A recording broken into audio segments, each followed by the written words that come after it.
Gbogbo òpópónà wa ló kún fún ọkọ̀ oríṣiríṣi, tirẹ́là, dánfó, bọ́ọ̀sì, oríṣiríṣi ní àwọn ọkọ̀ tó wà lórí òpópónà wa.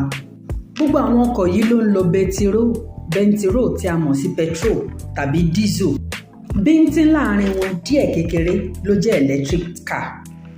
Èéfín tó ń jáde lára àwọn ọkọ̀ tí ó ń lo bẹntiró yìí ó ń ṣe àkóbá fún ojú ọjọ́.